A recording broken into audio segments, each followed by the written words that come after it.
Walter was walking through a supermarket, and a woman coming down the aisle the other way stops him and said, "You, handsomer I've seen better. But you got it. I don't know what it is, but whatever it is, you got it." And then kept on going. Well, she's right. Whatever it is, Walter's got it. I never think of Walter as a leading man and star, which he is. I always think of him as the character actor who is so good that it automatically makes him a leading man and a star. Walter's a very extraordinary looking man. He has a sparkle in his eye, he has a wonderful voice, he has beautiful hands. He's rough, but he's beautiful. And at the same time, there's this extremely refined sensibility coexisting along with all of the ordinary passions that involve men. And I think that's one of his gifts, is that he never loses the base. And he's always in touch with the common man side of his persona. One little suggestion, let's come down a little bit with the lights and up very softly with the music, huh? Hey, do you think Mozart goes good with meatloaf?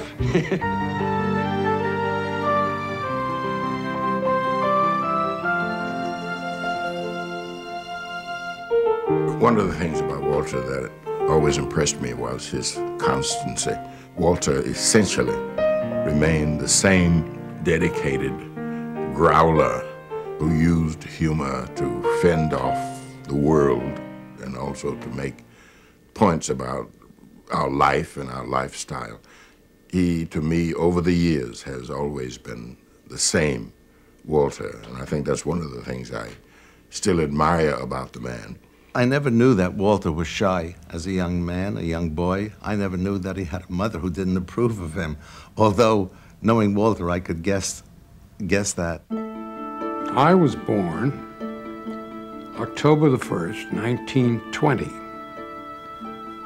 at the Lying-In Hospital in New York City. I was very young when I was born. I was about 9 months old. My father, I don't remember him ever living in the house. He must have lived there for some time, maybe a day or two, but I don't remember him living in the house. Life was tough. I remember my mother moving a lot. She couldn't afford to pay the rent, so she would live someplace for 6 months until they got tired of asking for the money for the rent, so they evicted her. She managed by working in sweatshops. She learned how to use the sewing machine. She did ladies' rayon underwear. She always had a sewing machine in the house. When I knew Grandma Rose, she was already an older lady. She had softened. She no longer had to struggle her way out of sweatshops and fight for every nickel. My mother was very dour. She had every reason to be dour. Every once in a while, the landlady would come in asking for the rent. I would imitate the landlady, and she would smile. So I did it a lot, because it was nice to have Rosie smiling. I must have been 6 or 7. And we would just go on the streets and we'd sell, we had a sign, ice cold drinks, 3 cents. And I was able to make $1, sometimes $1.50 for the week. I'd give my mother 50 cents. If I made 75, I'd give her 50. And I'd take the other quarter and go up on the roof where there were some boys playing with a deck of cards. It was almost a sure thing that I would lose the 25 cents I came up to the roof with. When I was 10 or 11, I was very skinny and not too strong. I'd get picked on a lot. Got to be about 15, I was now 6'3". I was almost a natural for basketball. Becoming an athlete was always some way of obscuring anonymity.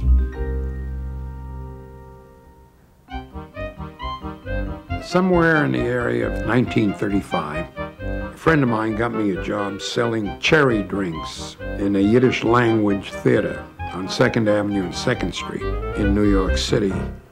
I was able to earn close to $2 a week. From there, I was promoted to small roles on the stage.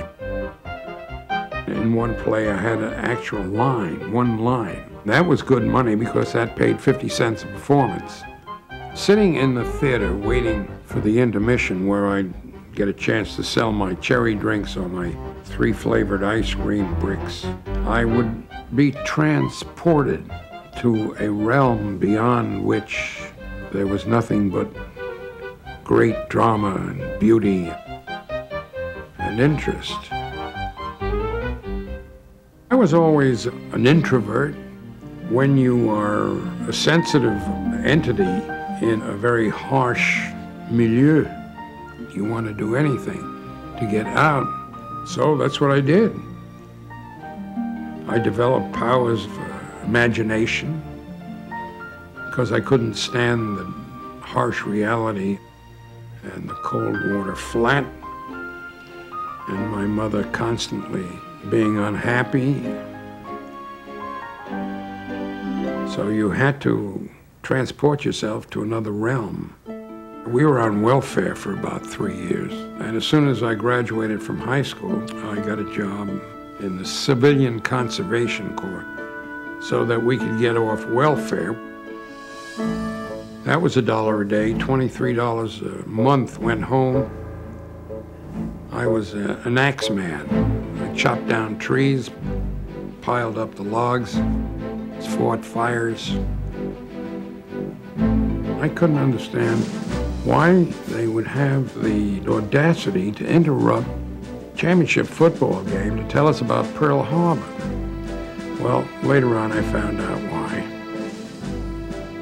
My brother received his induction notice, and since he was working and I wasn't, I went to the draft board and I asked them to rescind his induction notice, and I would join the Army immediately, because he was the only means of support for the family, for my mother. Joined up that day was April the 15th, 1942. I wound up going to the 453rd Bomb Group, which was headed for Europe. I was there about 5 or 6 weeks after D-Day. I was pretty good at the Morse code and the radio. I took radio operators who were going into combat, and I showed them how to work the radio. We did the beacon bombing. I was discharged in Sacramento, California, October 15th, 1945, and I went back to Reno to live because I had a girlfriend there. She said to me, "Get out of Reno because I can see that you're a little bit of a depraved gambler. Go to New York and go to some dramatic school or go to a writing school." I wound up at the New School for Social Research because, frankly, it was close to Madison Square Garden, where they played basketball and where there were prize fights. Walter had come out of the Army and on the GI Bill of Rights had enrolled at the new school and was a student of Erwin Piscator, and was very well trained. That was a very, very good school and a very artistic school with very high and lofty goals. And he was playing classical roles and had great ambitions to become a classical actor. And the first summer, I got a job in summer stock. There was the Erie County Playhouse. While I was at the dramatic workshop, there was a very beautiful actress named Geraldine Johnson. We took walks and had some fun. And she said to me, "What, don't you think we should get married?" And I said, sure, yeah, I think so. Absolutely, no question about it. So we got married, 1948. Our marriage lasted for 10 years. We had 2 children. Walter at a very young age, started appearing on Broadway and was considered one of the finer, younger character men in the business. I went through a whole series of plays. I did 18 plays on Broadway.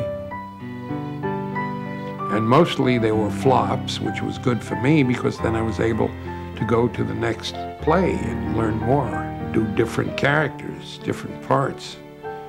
You know, if you get into a hit play, you're there for 3 years, you don't learn anything.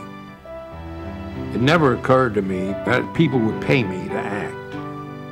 So I never wanted more than $100 a week, and never thought about movies because in order to be in the movies, you had to be pretty, or so it seemed to me.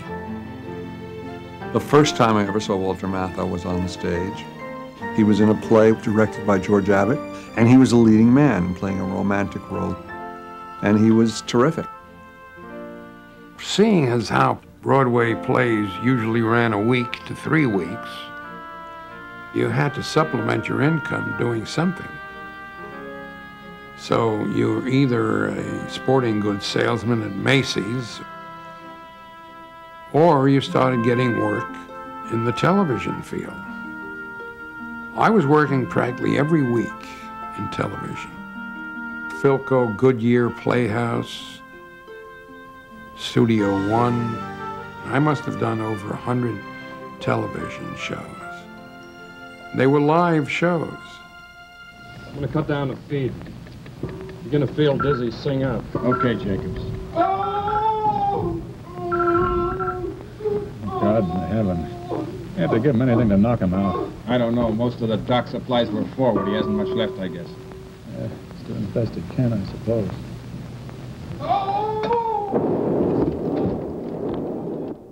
All those years, I'd see him every now and then someplace or other, and I knew who he was, although we had never met.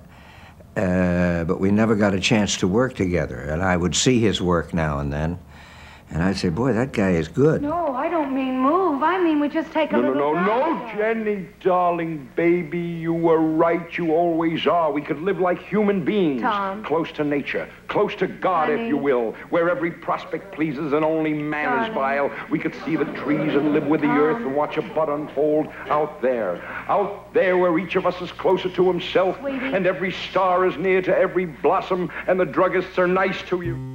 We were working together in a play called The Wisteria Trees with Helen Hayes. Walter was playing a redneck.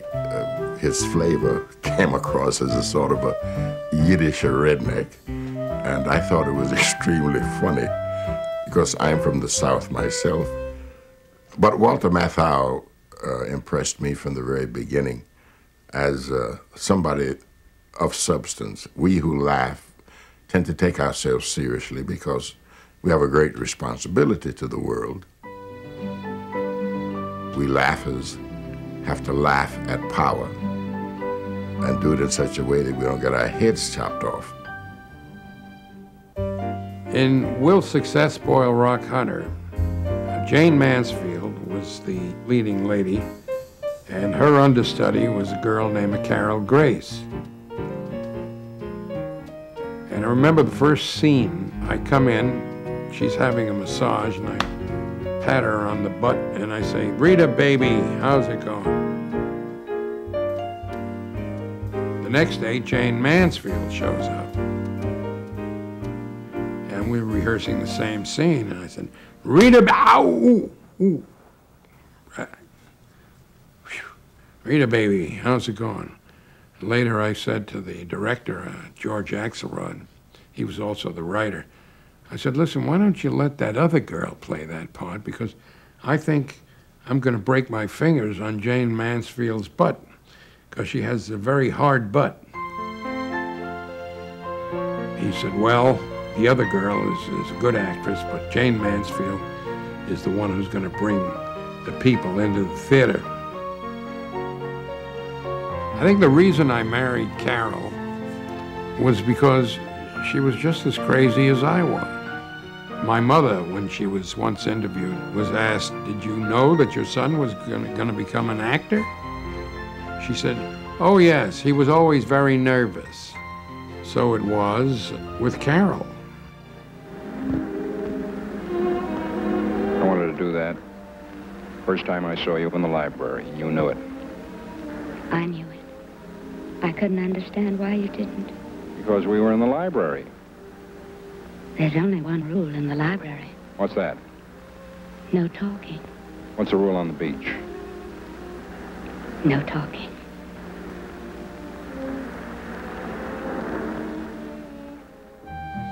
My father and mother grew up on the same island, Manhattan. My mother, after she spent her early youth in a foster home, was adopted by Charlie Marcus, who was the co-founder of Bendix Aviation, and so she grew up in an environment of great wealth and privilege. And my father grew up opposite in the Lower East Side. It's kind of beautiful the way that these two people found each other and have been madly in love for over 40 years. I always knew there was something about her that made me feel whole. There was something missing before her. I guess that's what love is. When Walter went to Hollywood, I felt abandoned, but I wasn't surprised. The Dodgers did it, you know, so why not Walter? Burt Lancaster saw me in Will Success Spoiled Rock Hunter. And he thought, well, there's a fellow who's no competition in the look department. He could play the villain. He gave me the job because he was the producer and the director of a picture called The Kentuckian.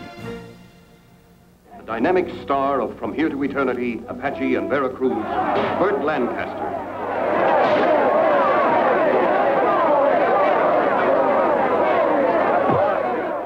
In the beginning, because of his physical self, because he was tall, because he was dark, he was simply perceived, cast as a villain. Breathtakingly photographed in CinemaScope, print by Technicolor, The Kentuckian. Because of that picture, I was able to get Kirk Douglas interested in me as another villain in a picture called The Indian Fighter. The first picture that I did where I wasn't a villain was a picture called A Face in the Crowd. I was the good guy who could see the potential tyranny in this man who was bullying senators and congressmen and looked like the next step would be the Oval Office. Hollywood is a peculiar place. I would go out to do a picture and pick up some money and then go back to New York and pay my grocery bills, pay the landlord, pay the shoemaker. And it was just a place where they gave you money so you could pay your bills and do real acting on the stage. I was cast in a French comedy, A Shot in the Dark. Donald Cook, who was playing the part of the banker who had been my lover, had a heart attack. We had to find a replacement for him. And Mr. Clurman, who was directing the play, said to me, who do you think would be good for the part? Now, Donald Cook was very suave and elegant, and he was very cultured looking. I said, oh, I think Brian Aherne or George Saunders would be two wonderful choices. And then Harold said to me, well, what about Walter Matthau? And I said, Walter Matthau, he's so rough and funny and uncultured looking. And I said, I don't see him in that part at all. He played the most dapper, debonair leading man I ever saw. He was dressed to the nines. He looked terrific. He knew what the posture was there. His shoes shined so much the audience could see their faces in the glare of it. That was a different Walter. I spoke in an exaggerated English accent, and I walked like a combination of Charles de Gaulle and my mother having desperately to go to the bathroom. And along with the elegant appearance of him with his smoothed hair and beautiful suits, it was very, very funny. The first picture that I ever worked on representing Walter Matthau was Lonely Are the Brave. He was not a heavy, he was very charming, very interesting, and I think that is one of his first major films that got the attention of the motion picture public and the Hollywood elite. Life can never cage a man like Jack Burns. It never has. For him, everything was a challenge. Fences were to be cut. Horses were to be tamed. A woman was to be loved. Co-starring Walter Matthau in the tense drama of one man's desperate defiance of a world he had never made. Plug in a speaker. We got him. He's right below us. We'll lower a rope ladder. I'll climb down and get him.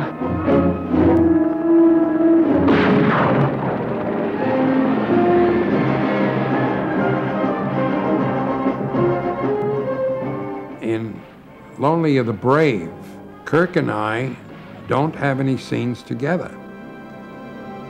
He's a cowboy who's escaping from the law. I'm a lawman, and I'm rooting for Kirk. The picture was received very warmly by the critics, but it never really was a moneymaker, which are two different things in Hollywood. There are moneymakers and there are good pictures. Once in a while, you'll get a good picture. That's a moneymaker. Now there's a relaxed husband.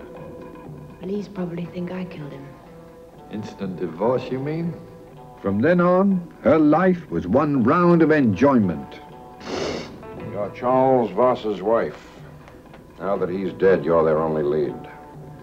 Mr. Bartholomew, if you're trying to frighten me, you're doing a first-rate job. It wasn't until I went to Grauman's Chinese for a premiere of a picture called Charade. And when Walter came on the screen and I heard that audience reaction, I knew that this was somebody that was special. He's not just a very talented actor, but he's got what they now call charisma on the screen. He had the thing that I love, that I react to. He had honesty. He had everything he said seemed to come right from the, right from his mind and his heart, as it were. In Mirage, he made each scene live, and he did things that surprised me positively, that he did that I didn't expect, things that I hadn't even realized were in the damn script. One time when he did the scene particularly well, I said, Walter, you're going to become the greatest character actor in the business. And he said, character actor? He said, I'm not going to be a character actor, I'm going to be a leading man. I saw Walter Matthau in a production of Guys and Dolls in the City Center in New York, which was a revival. I said, this man's going to be a major star. Later on at a party, they went over to him and I said, I'm writing a play called The Odd Couple. I said, The Odd Couple. I said, well, how far along have you gone? He said, I just started. I have 2 or 3 pages, but you're the character. And he didn't know me from Adam or Eve. And I said, I'd love to send you the play. And he said, well, when you're finished, send me the play and I'll talk to you. And I read it, turned to my wife, and I said, here's a play that's going to run 10 years. And he said, I'll do the play on 2 conditions. One is that I invest $10,000 in it, and the other that I play Felix. When I heard this, I called Walter and said, I'm glad you want to do the play, and sure you can invest in it, but why do you want to do Felix? And he said, because Oscar was too easy for me. I could phone that in. He says, but Felix is acting. And I said, Walter, please, act in somebody else's play. Do Oscar in mine. In The Odd Couple, there was practically never any improvisation. Neil Simon's words were so good that improvisation would have been blasphemy. Only once I disagreed with Neil. That was Felix. Had a line, what's the matter, Oscar? Afraid of double headers? Talking about the 2 girls upstairs. Well, I thought that line was wrong for Felix. And I told that to Neil, and he didn't pay any attention to me. One day I wrote a long letter, signed it Professor Sigmund von Schmierfarts, or something like that. Professor of psychology at Berlin University. And the next day, he took that line out. And to this day, he says, I knew it was you who wrote the letter. I was going to take the line out anyway. We opened in New York, and we got rave upon rave. Now, the picture offers started coming in. Billy Wilder came to see me and just told me a story that he had in mind to write with me playing a certain character. He was thinking of the fortune cookie.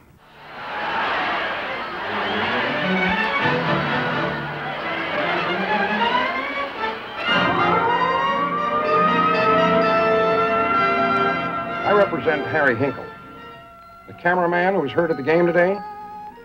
Yes. Well, this may be of some interest to you. I'm suing CBS, the Cleveland Browns, and a municipal stadium for $1 million. Here, look at this. There's a compression of the fifth vertebra and a narrow disc.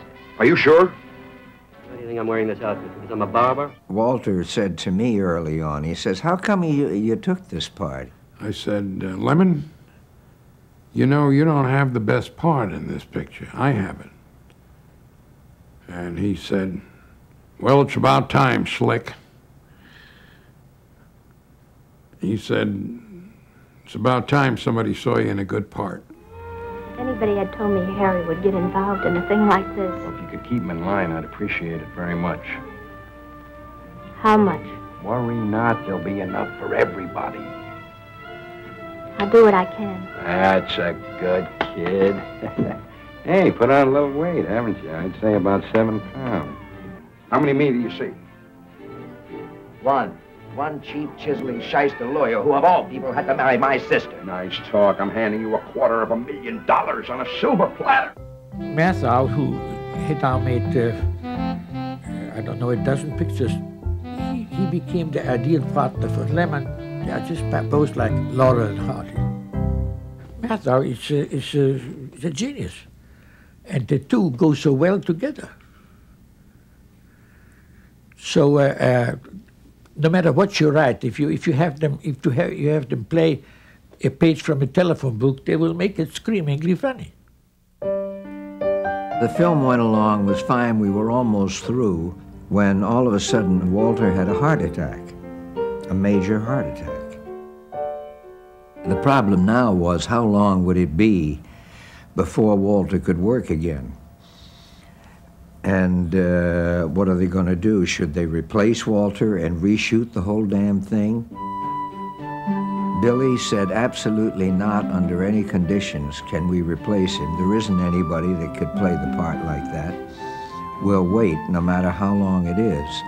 Billy used him brilliantly, and it was those movies with Billy that made Walter Matthau into the important star that he is. And sure enough, that's the part that I won the Academy Award for Best Supporting Actor. When we started to do the film of The Odd Couple, I had no apprehensions about Walter going from stage to film because he had already done a few films, and then he did a really good picture, Fortune Cookie, with Jack Lemmon. But Walter was the same Walter as he was in the play. He just was able to adapt his stage performance into a film performance. He knew not to go too big. He knew not to play to an audience, which is what you're doing in the theater. You can't help but do that. Last night I found you in the kitchen washing the floor, shaking your head and moaning, footprints, footprints. I didn't say they were yours. Well, they were mine, damn it. I have feet, they make prints. What do you want me to do, climb across the cabinets? No, I just want you to walk on the floor. Oh, well, I appreciate that. I really do. All I'm trying to do is keep this place livable. I didn't know I irritated you that much. Leave my pictures alone. I was just trying to even them up. I want them uneven. They're my pictures. Even up your own pictures. Walter's a team player because it's team playing that is of the essence in dramatic construction and progression. He is basic in that sense, and he knows that it is the team that makes all of it happen. It's a special gift of his, I think, to be able to bond with other men. And he's generous, so there's no competitiveness. It was like silk. I mean, we were on the same wavelength, obviously, and having a ball and enjoying it. And I've always said that it's not work, it's like sitting down and having breakfast together and chatting about what's on the front page. Now kindly remove that spaghetti from my poker table. The hell is so funny? It's not spaghetti, it's linguine.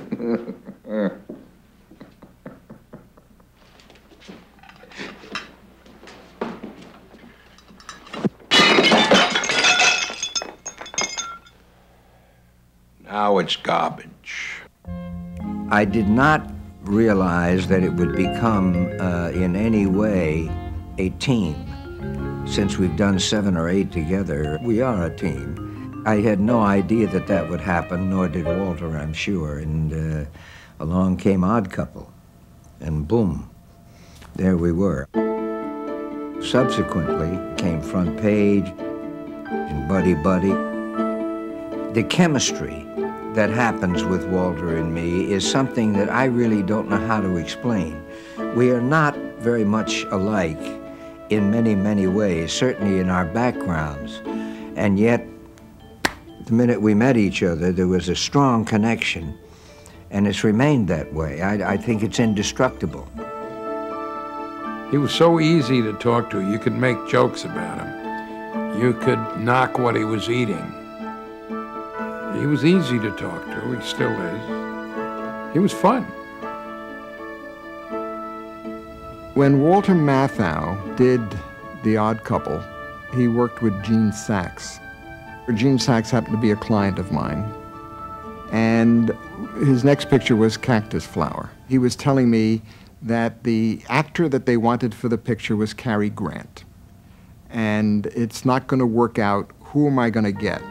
And I said, you know, Gene, if you look underneath your nose, you'll find the actor that you just worked with in The Odd Couple who's perfect for Cactus Flower, and that's Walter Matthau. In many biographies, Walter Matthau was referred to as the Lithuanian Cary Grant. So the idea of going from Cary Grant to Walter Matthau in the casting of Cactus Flower, it's not a big surprise. Baby, when I think that you were ready to die because of me. Oh, Julian, you really do love me. Did you ever doubt it? Julian, not now. Why not now? Igor's right next door. He can hear everything. Well, Igor's been right next door before. Yeah, but I hadn't met him then. Mike Frankovich was the producer, and he asked me who I thought ought to play the secretary. He said, what about Ingrid Bergman? He said, can she play the part? I said, can she play the part? Of course she can play the part. He said, would you like to work with her? I said, I'd love to work with Ingrid Bergman. I said to myself, Julian, thank God at last you're out of it. Now you can go home to your wife. I bounced down the stairs singing to myself, and I suddenly remembered I had no wife. When I got home, there'd be nobody. And when I got back to the office, you wouldn't be here either. So you're going on. It's marvelous. Oh, that's very nice, Doctor. Stephanie? Doctor? I think I'm going to kiss you. When will you know for sure? Very good for my ego. Think that there's Ingrid Bergman is crazy about me, trying to jump on me, and Goldie Hawn is nuts about me. Walter is a man who loves women. That will be with him forever. And he makes women feel good. And that doesn't stop with age. He appreciates feminine beauty, and women feel that and respond to that. And no matter how old he is, it's still very appealing. Hollywood has been known, in my youth anyway, as a place where the beautiful people are the leads. If you weren't beautiful or handsome, you were asexual, no sex. Your only worth is that of a helper to the beautiful person who's in the leading role. Now, Hollywood went away from that and took ordinary-looking people, such as myself, and gave us the leading roles. It was the time of the anti-hero. Hollywood was making people more believable. The rise of the independent filmmaker parallels Walter's emergence. If you had just the studio system going, I don't think that a lot of those films would have been made, and Walter would have missed some of those great parts. One day I was talking to Jack Lemmon, and I said, "How you doing on your picture?" He said, "Well, I can't get it backed. I can't get the backing for it because it doesn't have a viable star." So I said, "Well, wait a minute." I said, "Why don't you give me a chance to do it?" The film was called Koch. It was the part of an older man, and the kids were trying to get him out of the house into an old folks' home because he was a pain in the neck as far as they were concerned. It's the story of what happens to this older man. It was a joy working with Walter. The truth is that the first thing he said to me on the set the first day is, "You're not going to tell me how to act, are you?" Charlie Varick, I liked the picture. I didn't like the script. And I told the director, Don Siegel, the dialogue is infantile, silly, it's unfunny. He said, "Well, you can write dialogue. Why don't you change it whichever way you like it?" My son Charlie was in it. He was about 9 at the time. When it came to him doing his lines, the director, Don Siegel, said, "I have to go make a telephone call. Walter, you direct this scene." And there I was with my son, my youngest son, directing him. And I kept telling him, "No, no, no. Don't try to be cute. Don't try to be interesting. Don't try to be funny. Just say the lines. Say the lines. If you're cute, interesting, and funny, it'll come out. But don't lay it on." And he looked at me and he said, "When is the real director coming back?" He adores his family. His relationship with Charlie is certainly one of the great father-son relationships. Walter had more love for that boy than almost anyone that I've ever seen. I mean, Walter would talk about his kid. He would do everything for Charlie. Charlie, say hello to Australia. Hello, Australia. Okay, now, can you hold the mic to Daddy for him to talk, please? Puppy, how old are you? No, you, how old am I? I'm 47, but that's beside the point. Listen, you sit down because this man is going to ask the questions, but you hold the mic here, you see? I mean, you don't have to speak into the microphone. You don't have to go like this, just speak, because this microphone can hear everything you're saying. So look over there, you see, into the camera. Charlie, you have to sit down because, you see, if you stand up, you're blocking my light. You're not supposed to block my light because the people in Australia won't be able to see me. But they'll see you. See? Can you people see Charlie?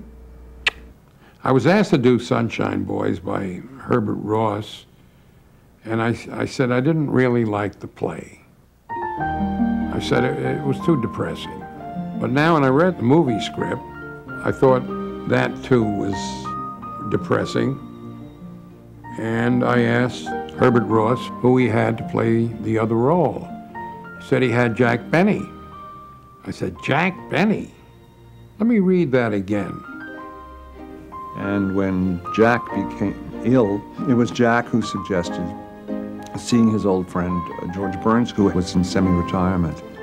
I was crazy about George Burns, and the picture seemed to work. George won the Academy Award for Best Supporting Actor. I think I was nominated for Best Actor. I played my mother in it. Willie Clark was my mother. What Walter did was what not every actor would do. He went full out in the crankiness of the character, Willie, that he was playing. Walter could have softened him and try to make him more likable. He went the opposite way. He was relentless in his disdain for his nephew. It's a very interesting question in acting. If you didn't have such a naysayer, such a dour, sullen, bitter, disappointed person in your life as your mother, do you think you could have played the Sunshine Boys? No. The answer would be no, not the same way. Walter is a great comedian, and pain makes that possible, I think. I don't know what the alchemy is, how much pain you have to put in before you can be funny. But the great film comedian Charlie Chaplin certainly had a very, very painful childhood. Watched his mother go mad.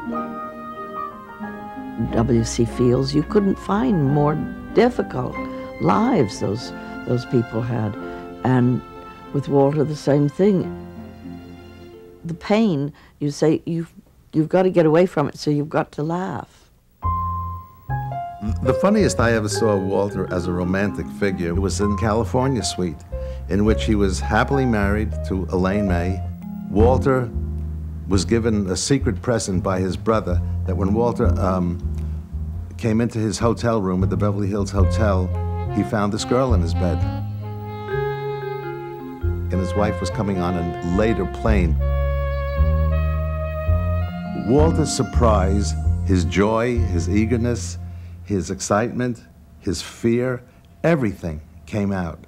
And when he was caught in the morning, it was one of the most hilarious things that I'd ever seen. I left a wake-up call for 8 o'clock this morning. I did. I didn't? They should have called me anyway. Hey, come on. Get up. My wife could walk in any minute. Hey, what's wrong with you? You deaf or something?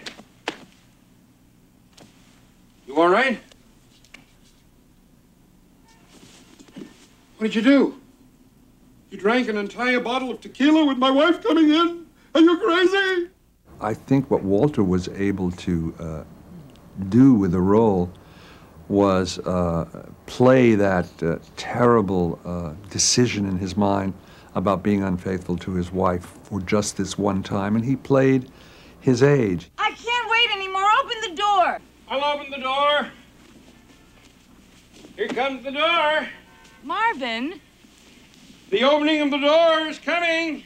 What are you doing? On the way to the door.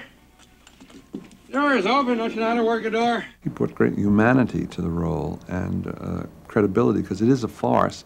Why don't you just lie down next to me and relax? We don't have to make love. Just lie down next to me for half an hour. Come on. You can do that, can't you?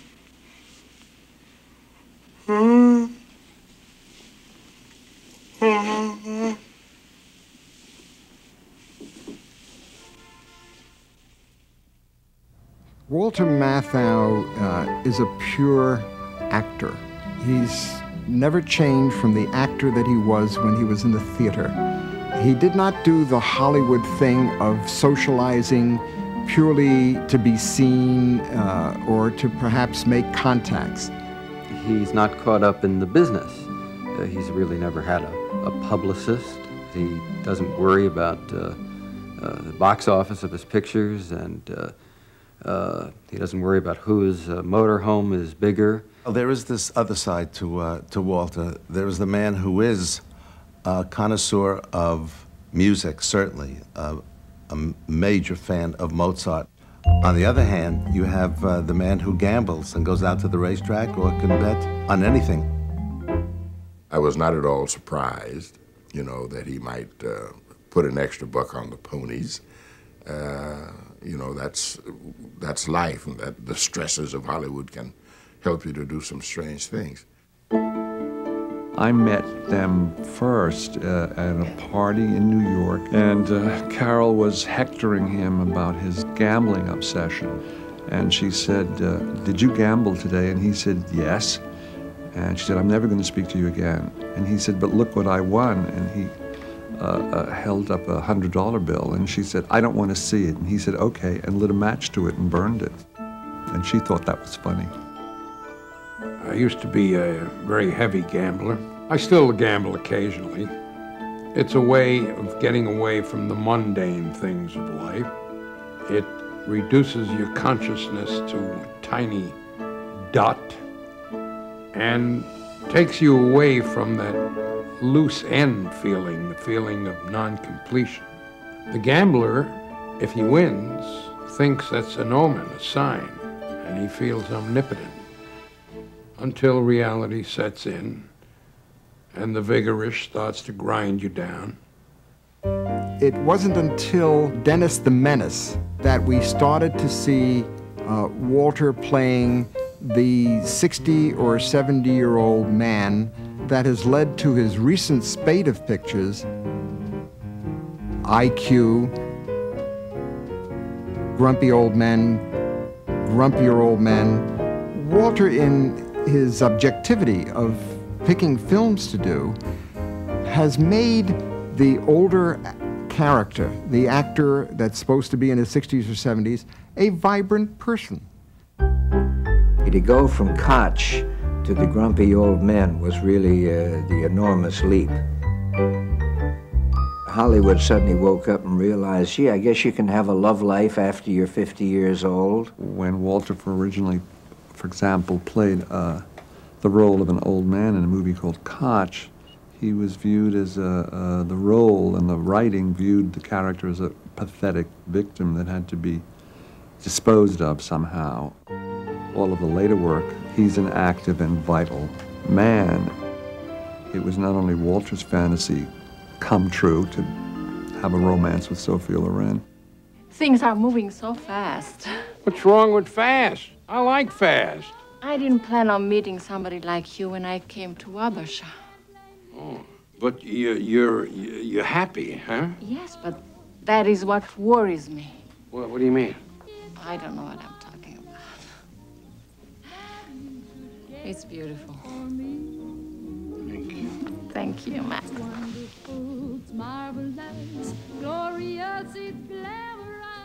I just love the idea of me fooling around with Sophia Loren. Watching the two of them work, Walter and Jack, sort of furthered my insight into the dynamics of the life that we live when we get to be senior citizens. You ruined my refinished seats. You broadcast my naked ass a half a Wabasha. Big deal. Take that, you vandal. I damn near killed my cat. Give me that pole. That pole now. If my dog was as ugly as you, I'd shave his ass and teach him to walk backwards. Oh, very... Ariel.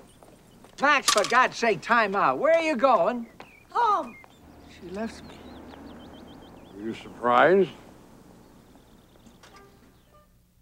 One of the things that they constantly bring to us and remind us is that life itself is struggle. And in order to be fully alive and to be strong, you must grapple with what is in your environment. And you need a friend whom you can grapple with. You know, a friend is not always there to pat you and to console you. Sometimes what you need from a friend is a good, swift kick. I play a man in his 80s. And as far as I can tell, I'm not too far away from that. But the guy is very viable, very active. Why we're sitting on a park bench is because society is at fault. And that's why my guy goes in and makes a lot of trouble. I like Charlie working with me in Charlie Barrack, and he worked with me in at least a half dozen other pictures. And then, in The Grass Harp, he said to me, how would you like to play Judge Charlie Cool? And I said, well, if you think I can do it, Charlie, I'd love to do it. Oftentimes, when we get to Hollywood, we really cut loose from all our relationships, and we hope, like a hot air balloon, to just rise as high as we can. And if we rise, we justify all of the things we do, even the bad things, by the fact that we have risen so high. I think Walter's approach is somewhat different. One of the things that Walter seemed to be happiest about was his chance to work with his own son and Grasshopper. Walter has chosen to grow old, but not necessarily to grow old gracefully. Walter is still a combatant. Walter still has power in his punch.